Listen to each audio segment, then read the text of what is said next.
Sentir lo que ocurre en nuestra comunidad es el primer paso para la reflexión social y espiritual sobre la contingencia. El segundo paso es tomar acción y así juntos caminaremos creando vida en abundancia. Les invitamos a escuchar Pasos Pedregosos, conducido por Mauricio Silva Gutiérrez, educador social y bachiller en teología, para reflexionar sobre la contingencia social, cultural y espiritual de Curanilahue, a través de Radio Misterio 99.3 de la frecuencia modulada.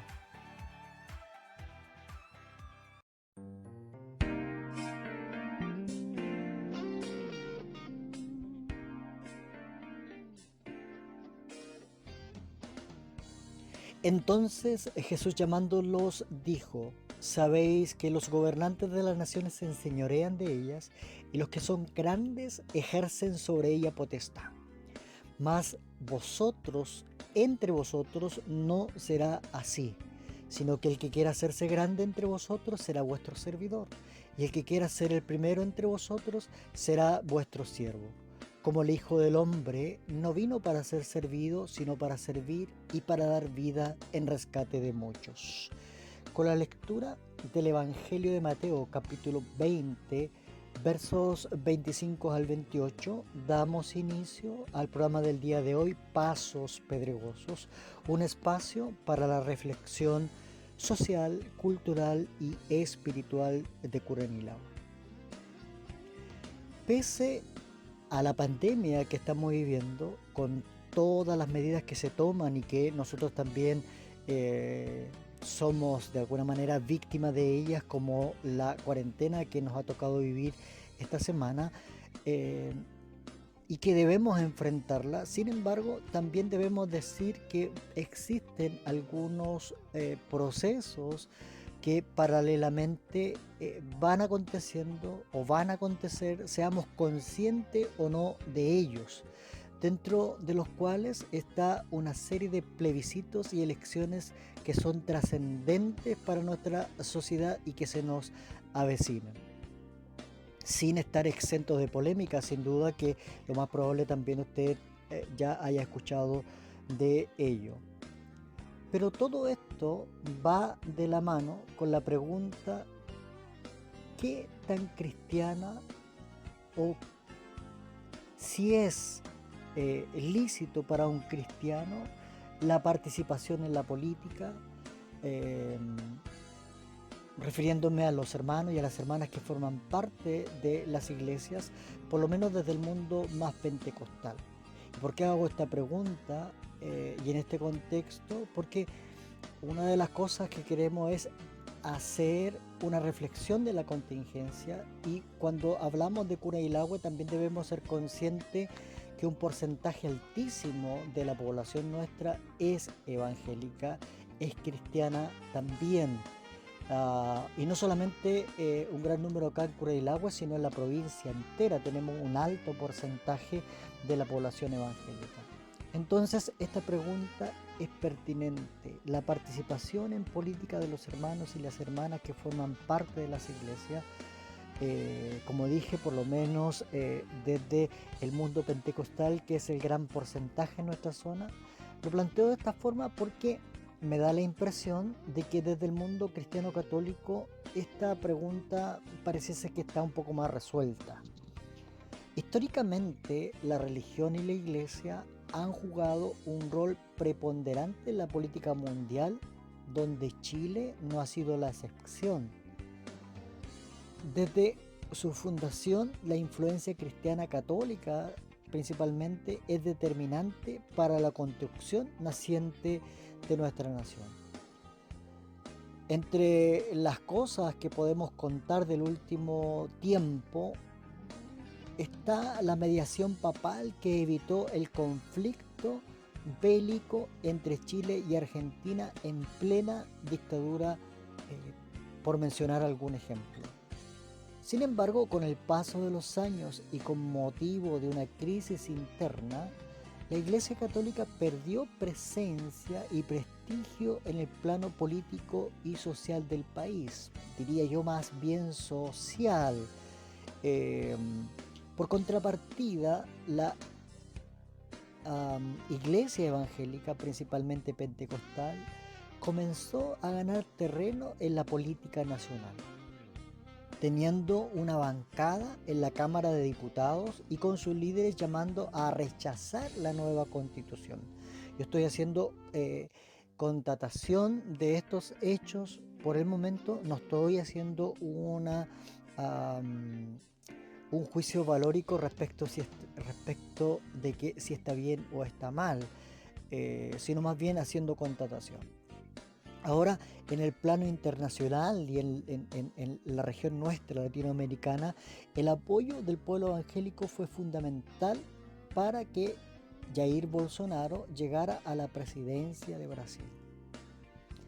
En nuestro país, el ex candidato presidencial José Antonio Kast ha mostrado cercanía con la iglesia evangélica escuché este dato importante, pese a declararse católico practicante y perteneciente a un movimiento apostólico que nace en la Iglesia Católica y que tiene mucha cercanía con la devoción a la Virgen María.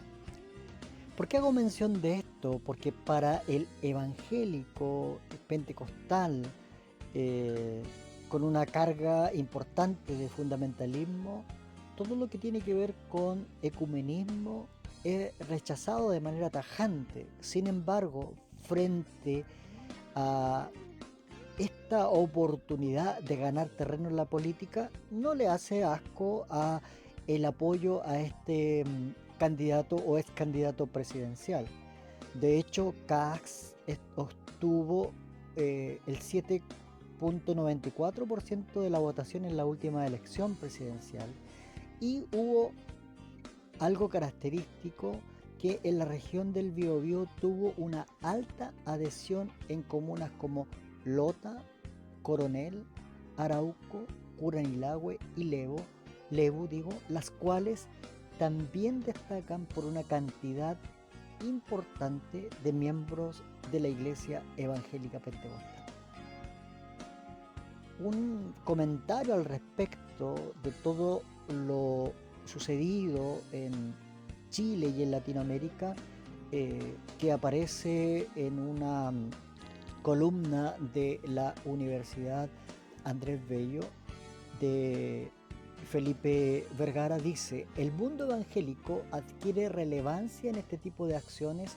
Antes la Iglesia Católica tenía un rol más protagónico, pero con los problemas internos difícilmente va a incorporarse a la política. No deja de ser menor contar con el apoyo del pueblo evangélico, sobre todo cuando son tan activos en política, en una sociedad con un porcentaje de votación bajo. Hoy acercarse con los evangélicos es oportuno. Su relación es más con la derecha porque su mirada es bastante conservadora. Tienen una llegada importante en sectores populares donde la derecha no llega. Entonces son un buen aliado para estos sectores, plantea Felipe Vergara, como dije anteriormente, en una columna de la Universidad Andrés Bello. Por su parte, Leslie Briceño, docente de la Facultad de Gobierno de la Universidad de Desarrollo, indicó que hay una ausencia de la Iglesia Católica en su relación con la crisis social en general, salvo personajes puntuales. Llama la atención que desde la Iglesia Evangélica quieran tomar un rol mucho más activo, y ahí se verá el verdadero poder político de la Iglesia para transformar eso en votos al rechazo al cual llamaron algunos líderes. Habrá que ver el accionar de las otras denominaciones de las iglesias evangélicas en términos políticos, ya que, a diferencia de la Iglesia Católica, funciona de forma autónoma. El llamado de líderes evangélicos a rechazar una nueva constitución, y una de las líderes que ha encabezado esto, por lo menos en el discurso, es la diputada Francesca Muñoz, quien señaló que estoy apoyando la declaración pública de las iglesias evangélicas, de la Iglesia Evangélica, dice ella, porque resguardaremos el derecho del que está por nacer derecho preferente de los padres a educar a sus hijos y las libertades de creencia, conciencia y expresión, entre otros, de la actual Constitución, puesto que pueden quedar excluidos en la redacción de una nueva Constitución desde una hoja en blanco. Estos planteamientos, hay que decirlo, eh, si bien en el discurso dicen representar a la Iglesia evangélica, pero como hemos dicho en otras ocasiones,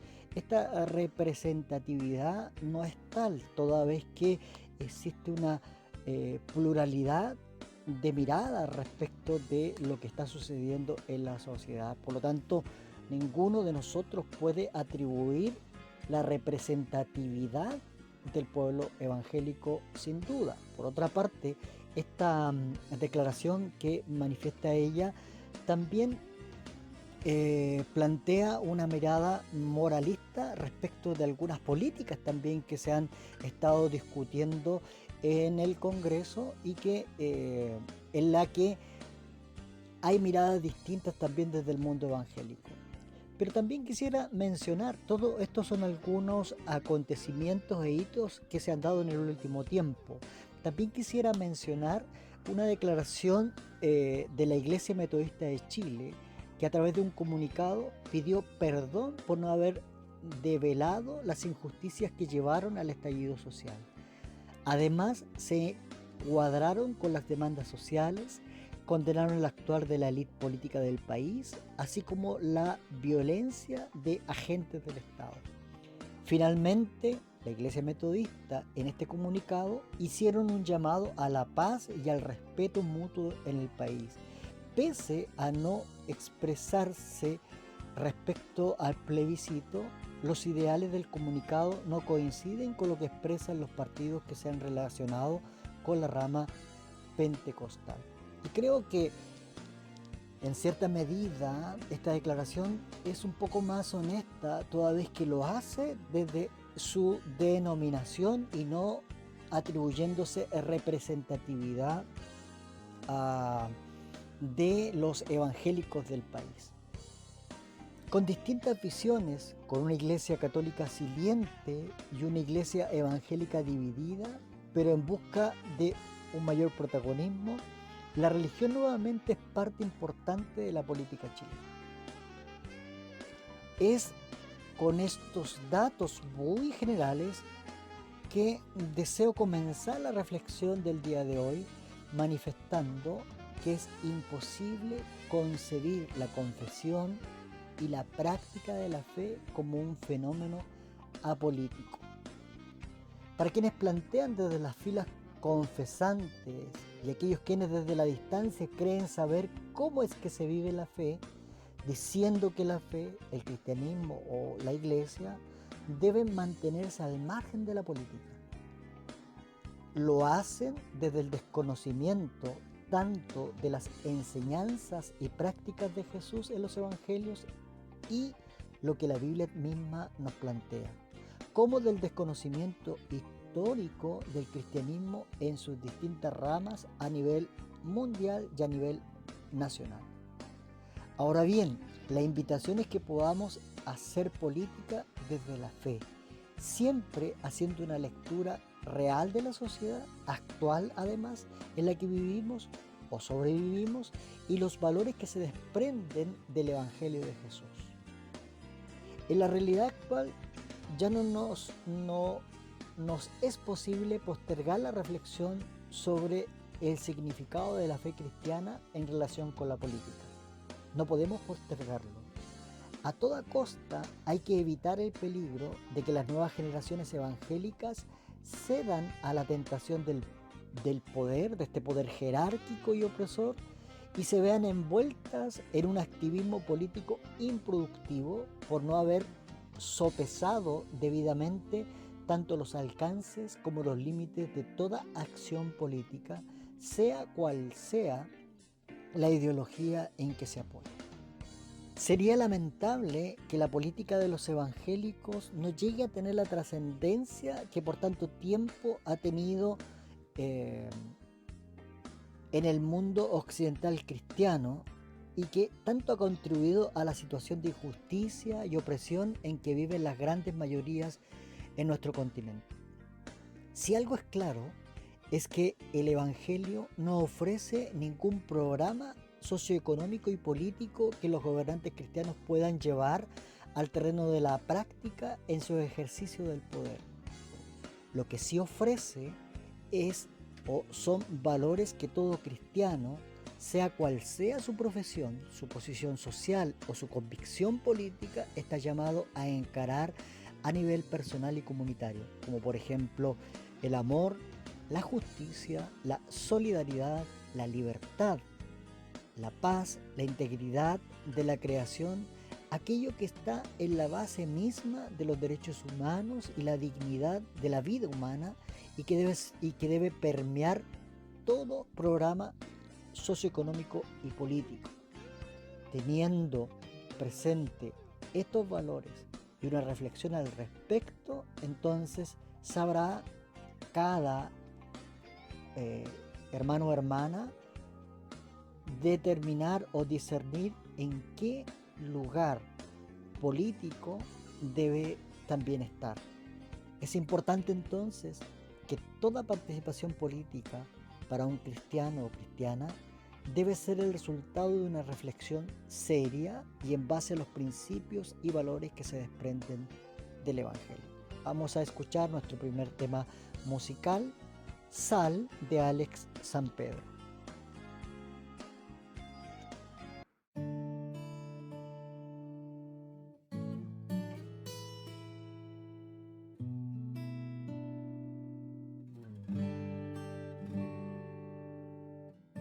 Tengo una Biblia que nos habla, un crucifijo que nos salva, una fe que se cansó de las montañas.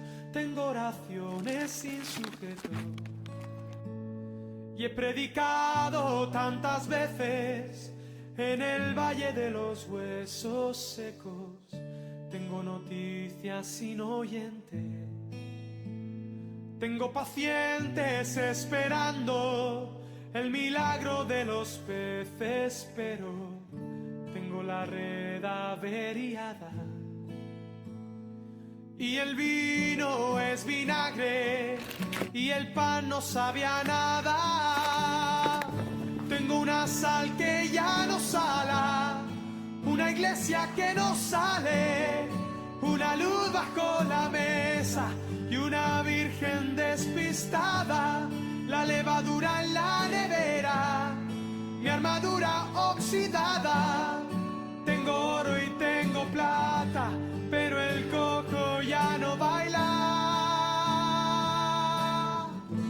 Pero el cojo ya no baila.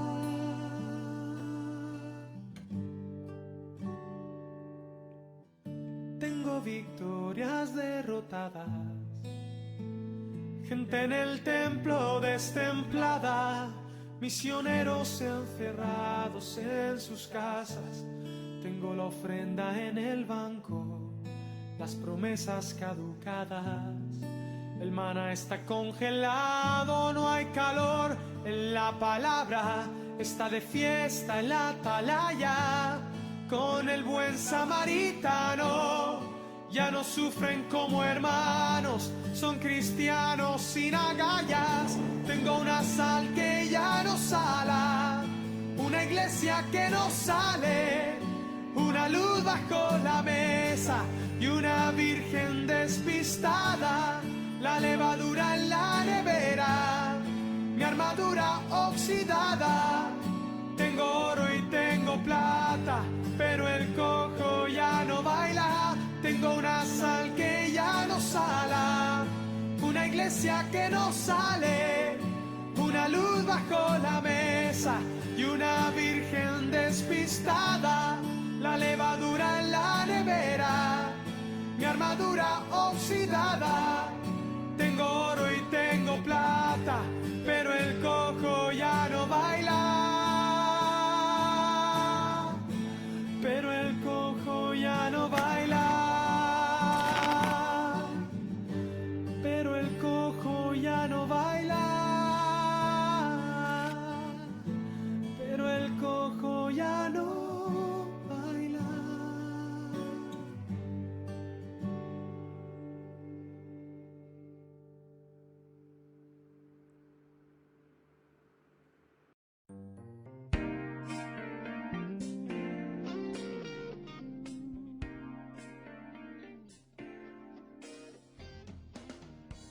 Existen algunos hitos importantes que alberga la historia de nuestro país de la participación cristiana de cristianos en la política. Cristianos y cristianas, no nos olvidemos que una de las primeras alcaldesas en Chile, en la región metropolitana, en Santiago específicamente, fue una mujer perteneciente a la iglesia metodista. No recuerdo en este momento el nombre, pero esa información está en la web si alguien la quiere buscar y corroborar. De la Iglesia Cristiana Católica ya hemos mencionado que desde el nacimiento de nuestra patria forma parte fundante de ella. Existen además muchos nombres, más bien individuales, de clérigos, de curas, por ejemplo, que apoyaron el movimiento independentista, que tuvieron grandes repercusiones, porque muchos de ellos fueron españoles, criollos y peninsulares, respaldaron la revolución, mientras que otros, tantos, también la rechazaron. A nivel institucional también rechazan este movimiento independentista. Sin embargo, es justo mencionar estas personas que en sus discursos, en sus proclamas y sermones rompieron con la tradición indiana y configuraron una justificación teológica al movimiento autonomista, separatista y posteriormente independentista. Algunos nombres son como Camilo Enríquez, José Ignacio Cienfuegos, Pablo Fretes, por mencionar algunos. La sociedad chilena durante el siglo XIX vivió una serie de transformaciones que estaban inspiradas en las ideas de la modernidad, expresadas política y económicamente en el liberalismo. Los sectores liberales, para llevar a cabo la transformación de la sociedad, necesitaron socializar las ideas modernas, para lo cual promovieron la creación de logias masónicas, apoyaron el movimiento mutualista de los artesanos y permitieron la discusión de los credos protestantes en el país.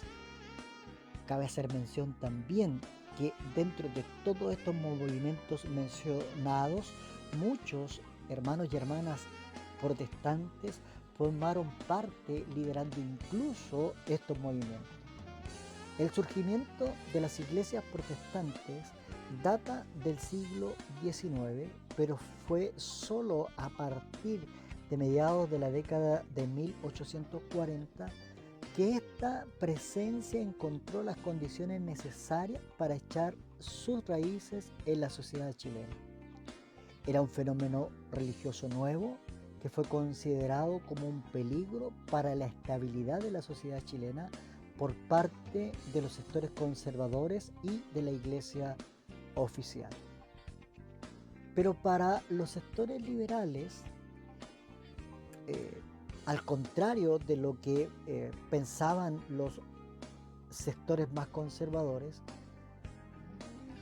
su presencia significaba la posibilidad de reducir la hegemonía religiosa de la Iglesia Católica por medio de la competencia de estas nuevas iglesias, las que además compartían con ellos todas estas ideas modernas.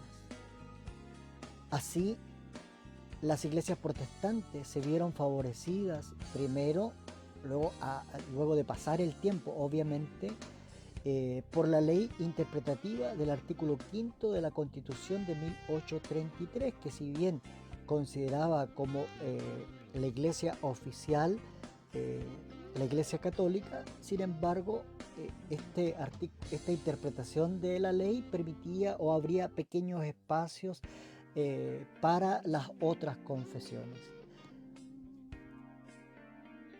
Posteriormente aparecieron las leyes laicas promulgadas entre 1883 y 1884 y finalmente por la nueva Constitución de 1925 que decretó la separación de la Iglesia del Estado, todo lo cual quebró el monopolio religioso y permitió la libre acción de las hasta entonces iglesias disidentes.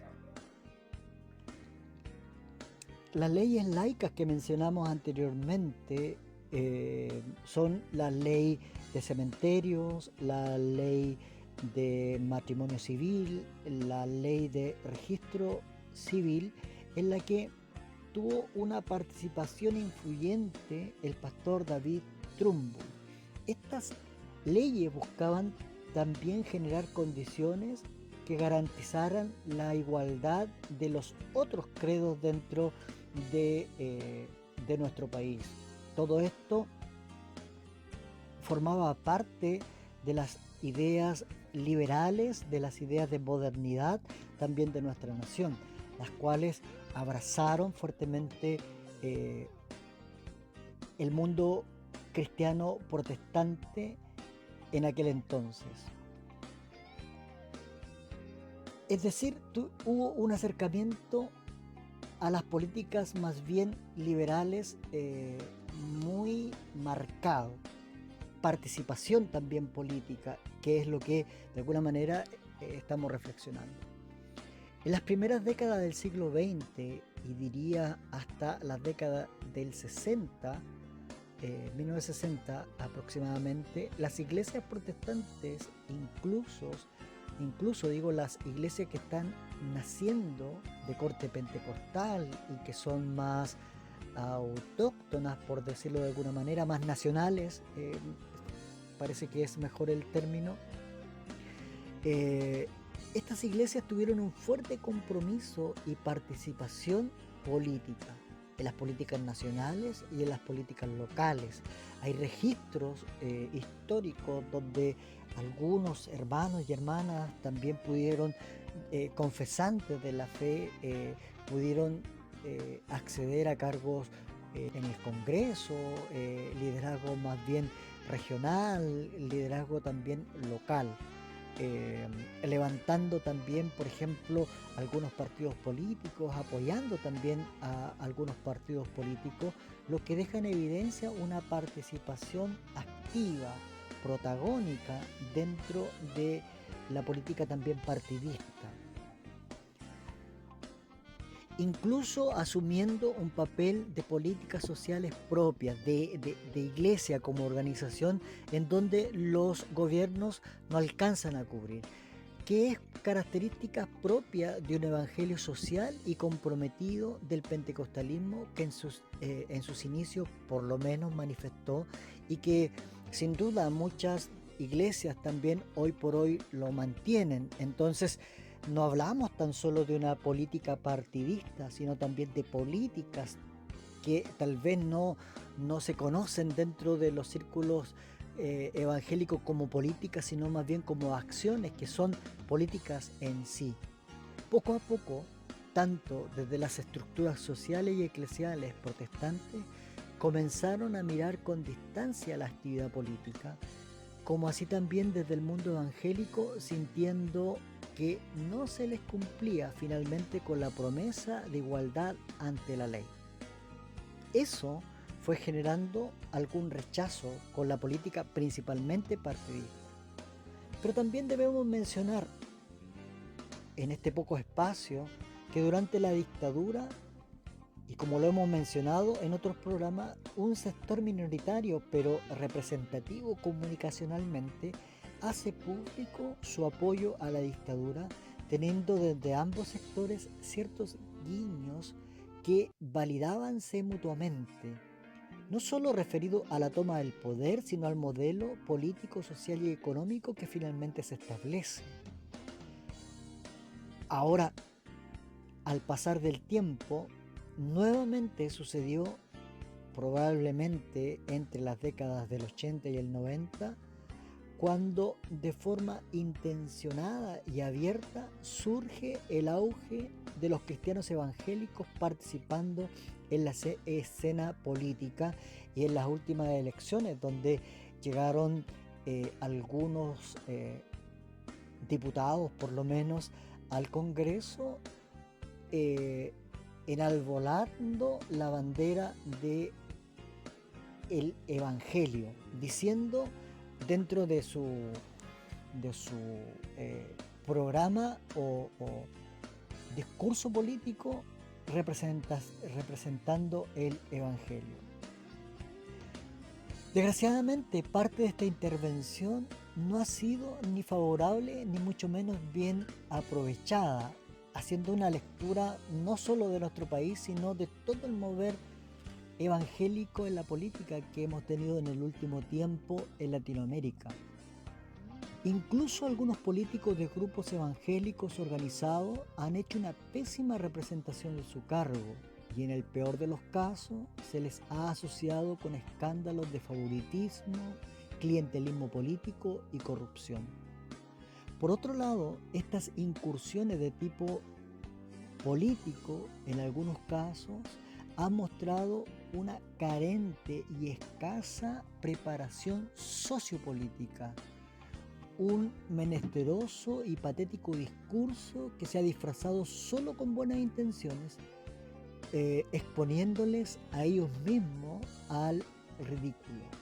Darío López, que es un pastor y escritor peruano, que hace una reflexión a partir de una investigación de lo que él ve en la política en Latinoamérica, dice: la experiencia de los últimos años indica que buena parte de los evangélicos que estuvieron en el espacio público o se presentaron como candidatos carecían de un discurso público basado en los principios del reino. Lo más que tenían era un lenguaje religioso adornado con citas bíblicas, casi siempre sacadas de un contexto o manipuladas para legitimar sus acciones sociales y políticas, pero demasiado lejos de una teología bíblica que refleje una reflexión crítica sobre el tema del poder y de la política como servicio al prójimo.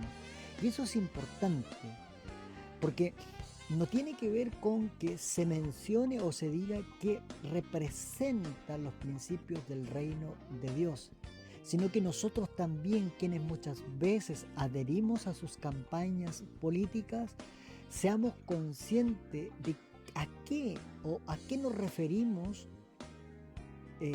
cuando hablamos de principios del reino de Dios. Porque ahí tal vez haremos la diferencia y la distancia entre un discurso moralista aprendido a un discurso reflexivo respecto de cuáles son los principios del reino de Dios.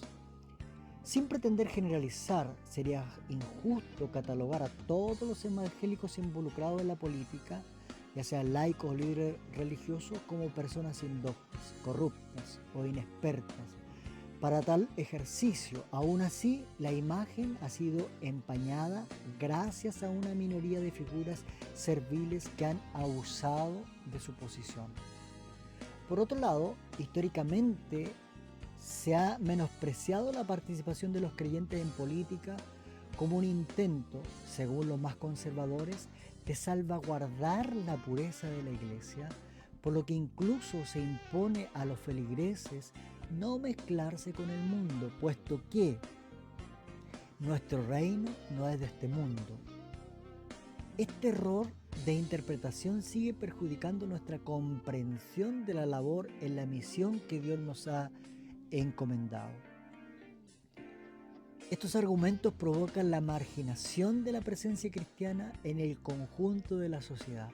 Nuestra participación no debería caer en un ostracismo político y limitarse, como algunos desearían, únicamente al pago de impuestos, al obedecer las leyes y principalmente a emitir el voto en el momento de las elecciones, siempre y cuando esté inclinado con algún sector político mucho más conservador. Dios nos creó como seres sociales. Su deseo es nuestra integración en el mundo en el que vivimos y servimos. En este aspecto, es digna de elogio la labor de aquellos cristianos que son líderes comunitarios y que intentan vincularse a la política, algo que no se cuestiona, aunque levanta sospecha y degrada la imagen de dichos líderes.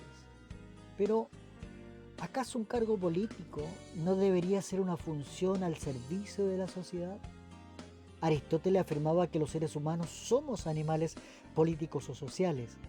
Si eso es así, el resultado es que el ejercicio de la política se convierte en una necesidad inherente que requiere su satisfacción social. Por otro lado, podemos encontrar la pretensión de ser apolítico. Mansilla y Orellana plantean en su libro Evangélicos y Política en Chile, 1960-1990, que el pretendido apoliticismo es en realidad una forma de política. Es una posición política igualmente que sustenta ideologías y gobiernos no transformativos, sino más bien conservadores y reaccionarios.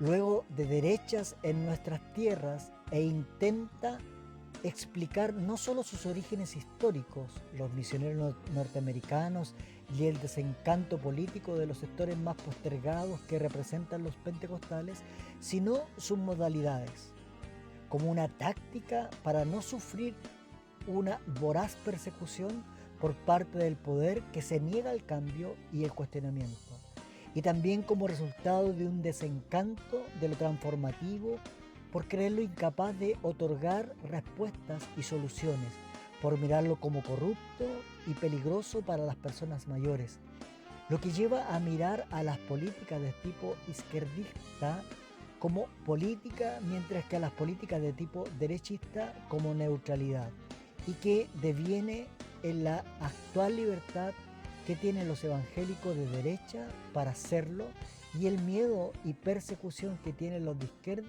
para confesar lo que son. Vamos a escuchar un nuevo tema musical, Cristianos, de Marcos Vidal.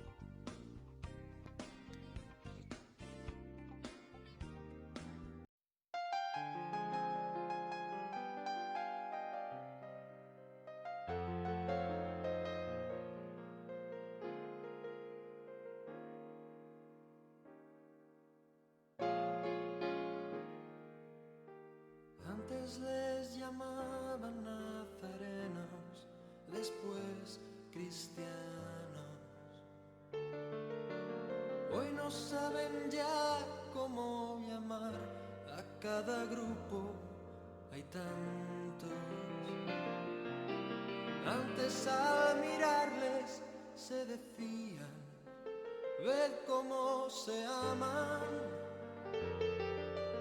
Hoy al contemplarnos se repiten, ved cómo se separan. ¿Quién sabrá quién de ellos tiene la verdad?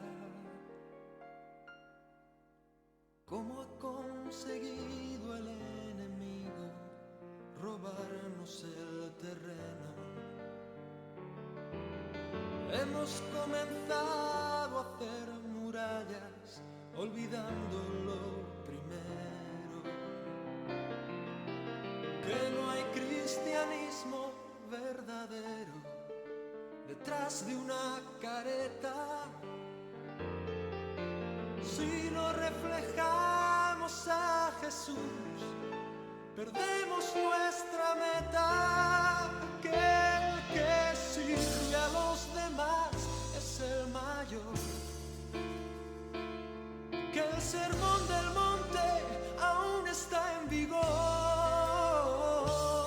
que aún existe el buen ejemplo y la humildad de corazón, y que no hay vida ni hay iglesia si no hay perdón. Ojalá el maestro pueda decir como dijera hace años, no lloréis, solo duerme, no está muerta.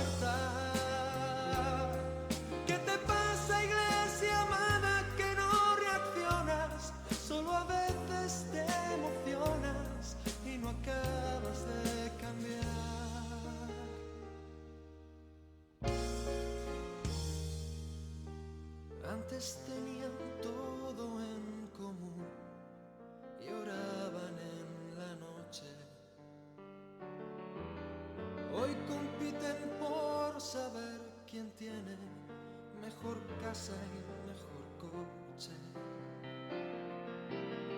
Antes morían abrazados en la arena del circo romano. Hoy discuten si al orar hay que alzar o no las manos. Unos creen en profecías y otros no. Unos predican la fe y otros el amor.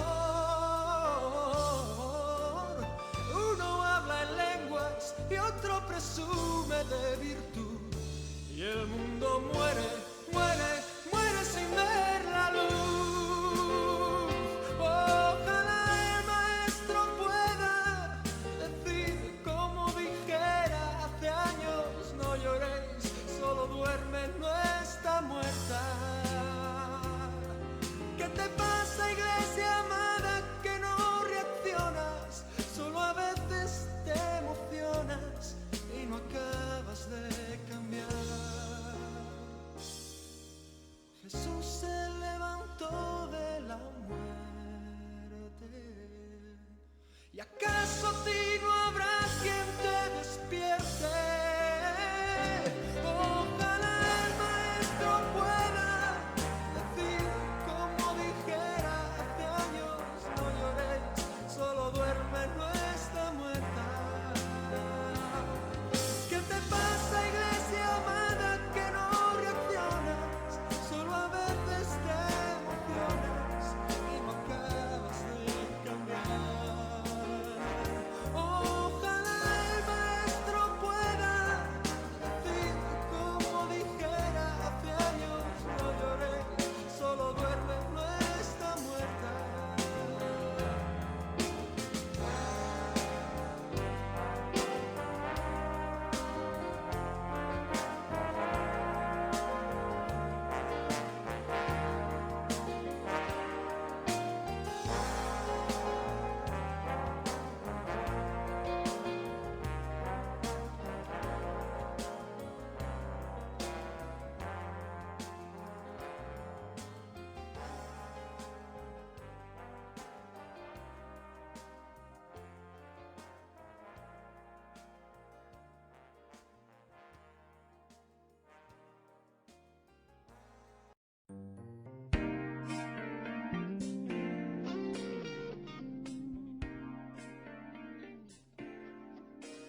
En esta última parte de nuestro programa quisiese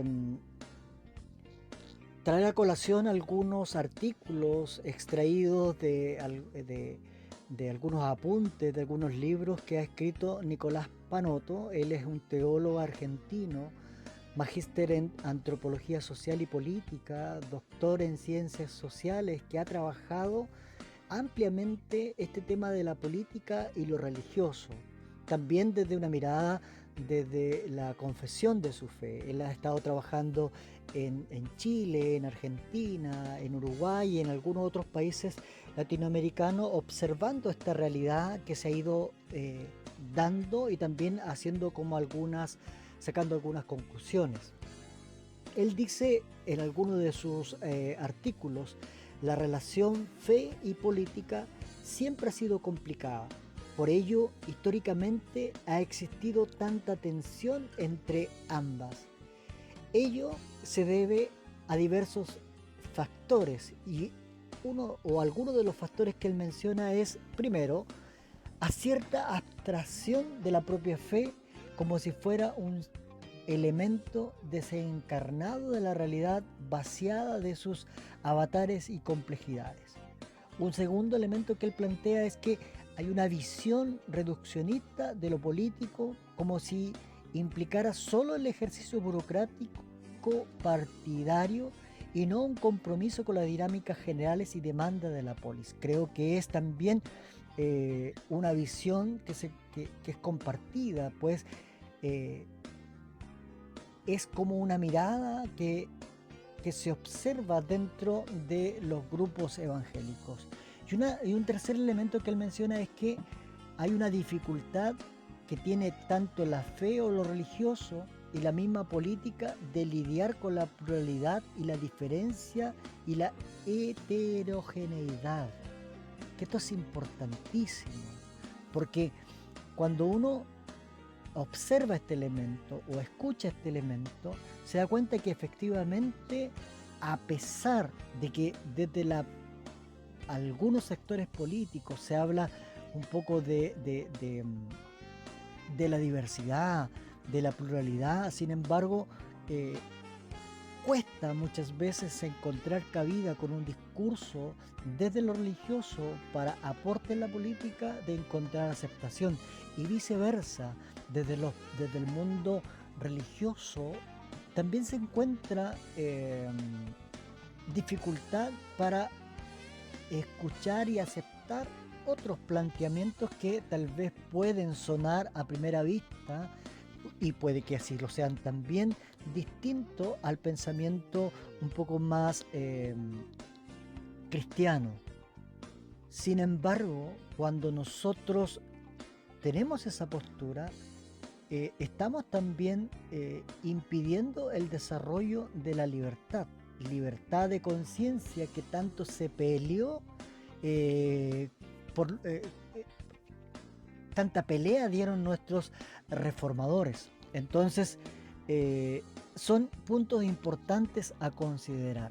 Apelar a la fórmula de la voluntad divina, dice Panotto, es una muy peligrosa espada de doble filo. Es como lo que planteábamos la semana pasada, en apoyarse en que así dice la Biblia. Él dice, primero, para legitimar y absolutizar una posición particular, y segundo, para silenciar la disidencia.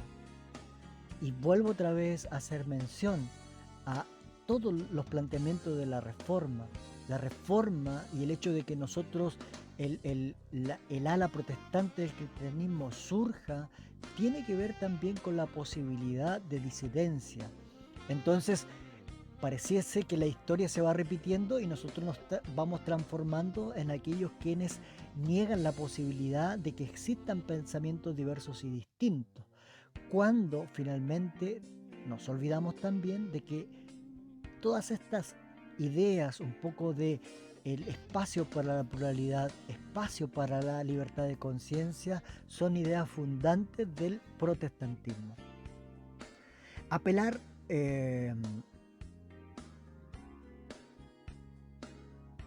ya la historia nos ha contado, a precio de sangre y sufrimiento, lo que la aplicación de este reduccionismo teológico ha significado como herramienta de lectura política y social. No es un espacio para la disquisición bíblico-teológica sobre el tema, pero vale decir que nos merecemos un profundo replanteamiento sobre estos discursos, que parten de una mutua alimentación entre estrechez teológica y estrechez de análisis político. Dice Panotto, la democracia tiene que ver con la construcción de un espacio plural, donde se reconoce la diversidad de opiniones y voces. Mire, este planteamiento es bien potente, porque cuando hablamos de democracia, hablamos de generar estos espacios de pluralismo, de diversidad, de opiniones distintas y voces distintas. Este postulado se transforma en criterio ético, ya que dichos posicionamientos formarán parte de este espacio que, en la medida en que reconozcan su necesidad del otro y con ello su propia contingencia, y de la manera en que posibiliten su lugar y lo escuchen.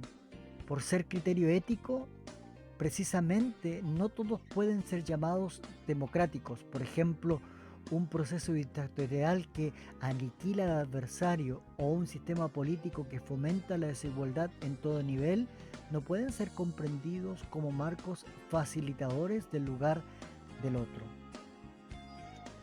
Todo esto no se gesta sin conflicto, sin desacuerdo. Pasa en las mejores familias.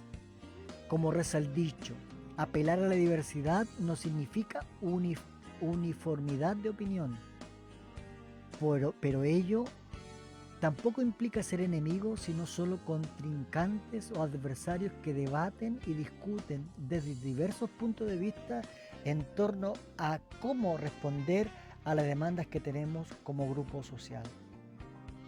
Volviendo al tema que nos convoca, dice Panoto, ¿cómo comprender desde la fe y la diversidad y el conflicto inherente a las opiniones políticas dentro de un espacio democrático? Simplemente, dice él, fomentándolas y alimentándolas. Si existe voluntad divina, tal como vemos plasmado en el texto bíblico de tapa a tapa, es que lo diverso siempre se exalta y se contrapone a cualquier poder centralizador, a cualquier ley establecida y a toda práctica ciegamente absolutizada. El ser humano en tanto cuerpo es puesto como epicentro de cualquier creencia. Parafraseando a Jesús en Marcos 2:27, la política está hecha para las personas y no las personas para ser encajadas en un modelo o práctica política. La búsqueda de la voluntad divina no significa encontrar una respuesta ideológica a lo que creemos como solución de los problemas sociales desde una dinámica de línea roja con Dios. Implica más bien fomentar la reflexión y la sensibilidad sobre aquellos elementos que nos desafían como sociedad y el compromiso que tenemos de encontrar soluciones como ciudadanos y ciudadanas creyentes que compartimos en comunidad con otros y otras.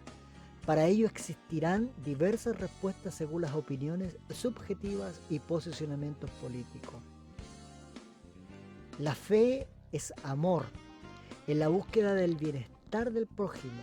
Todo lo demás debe apuntar a este propósito y para ello la diferencia, la discusión y el desacuerdo son necesarios como camino para aprender a aprender, dice Juan Luis II.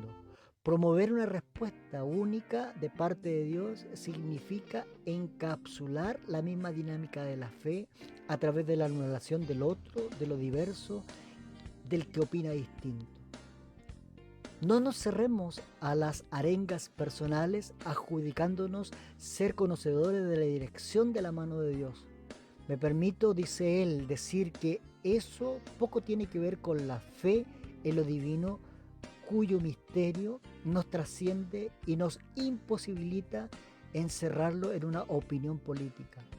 Fomentemos el diálogo, práctica que como humanos que somos seguramente se caldeará por momentos, pero no temamos. Si todos y todas reconocemos que el fin es el bienestar del prójimo, aprenderemos unos de otros en el caminar compartido.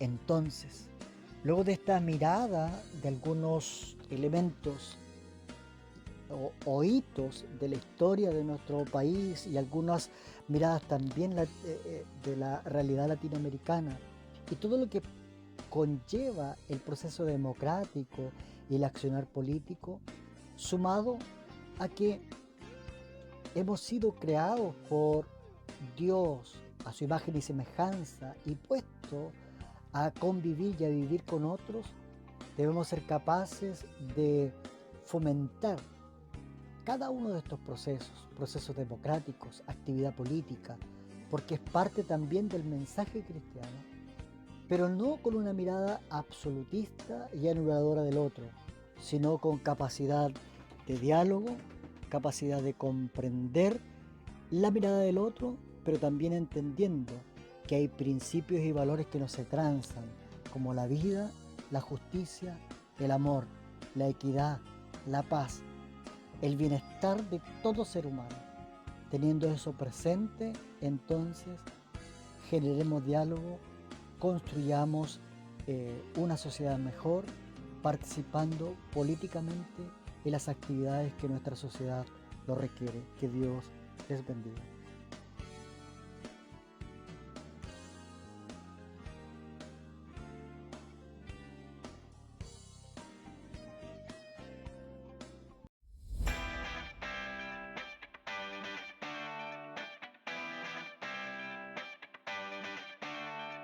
Esto ha sido Pasos Pedregosos, un espacio de reflexión sobre la contingencia social, cultural y espiritual de Curanilahue, conducido por Mauricio Silva Gutiérrez.